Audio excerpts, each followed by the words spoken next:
पुण्यापाशी भोर नावाचं गाव आहे. त्या गावाच्या जंगलामध्ये महाराज काय करायचे, काही लहान पोरं घेऊन जायचे, त्यांच्या हातात विटी दांडूचा खेळ द्यायचे आणि सांगायचं की बाबा तलवारबाजीचं प्रशिक्षण करा, तलवारबाजी या जंगलामध्ये करा, पण एक गोष्ट लक्षात ठेवा. महाराजांनी जंगलाच्या बाहेर 2 पोरं उभी केलती आणि त्यांना सांगितलेलं की बाबा बाहेरून कोणीतरी अनोळखी व्यक्ती येताना दिसलं तर तुम्ही फक्त कुठल्या तरी पक्षाचा आवाज काढा, म्हणजे आम्ही हातातल्या तलवाऱ्या फेकतो आणि पोरांना विटीदांडीचं प्रशिक्षण देतो, कारण बाहेरच्या शत्रूला कळू नये की आता स्वराज्याची गाठ बांधली जाते. एकदा बाहेरून भरजी नाईक येत होते. नायकांना बघितला बरोबर जंगलाच्या बाहेर उभे केलं. 2 पोरांनी हुबेहूब मोराचा आवाज काढला. नाईक आत आली, महाराजांना भेटली. महाराजांना म्हणाले, महाराज एक संधी द्या महाराज तुमच्यासाठी काम करायला.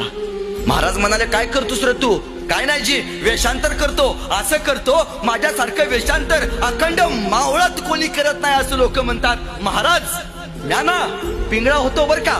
महाराज म्याना भिकाऱ्याचं वेश घेतो बर का. महाराज तुमच्या गुप्तचर यंत्रणेमध्ये या शेतकऱ्याच्या पोराला घ्याल का महाराज? महाराज तुम्ही जिथं जिथं जाल ना तिथं तिथं जायच्या अगोदर तिथली प्रत्येक माहिती द्यायचं काम हा भरजी करेल. महाराज म्हणाले, जा मी तुला बोलवून घेतो काही दिवसांनी. नाईक जायला निघाले. 2-4 पावलं पुढे गेले, पुन्हा माघारी आले आणि महाराजांना नाईक म्हणतात, महाराज जंगलाच्या बाहेर जी तुम्ही 2 पोरं उभी केली ती त्यासनी सांगा मोर्या दिसात वरडत नसत्यात म्हणून.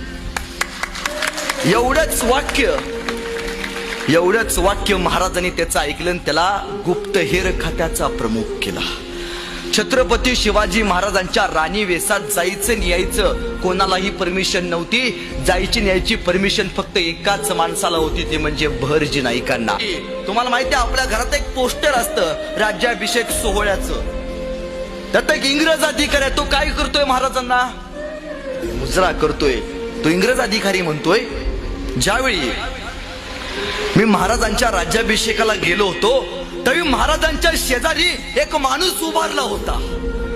हा तो माणूस राज्याभिषेक सोहळा व्हायच्या अगोदर 2 महिने आमच्या इंग्रजांच्या वाकारीच्या शेजारी भीक मागत होता. मी माझ्या खिशातला पैसा काढला आणि ह्याच्या ताटात टाकला. त्या बेट्यानं 2 महिन्यात अख्खी सुरत आमची भिकारी करून टाकली. तो दुसरा तिसरा कोणी नव्हता, स्वराज्याचा गुप्तहेर भरजी नाईक होते. म्हणजे इंग्रजांना सुद्धा कळाले हे भरजी म्हणजे साधी गोष्ट नाही, साधी आसमानी नाही.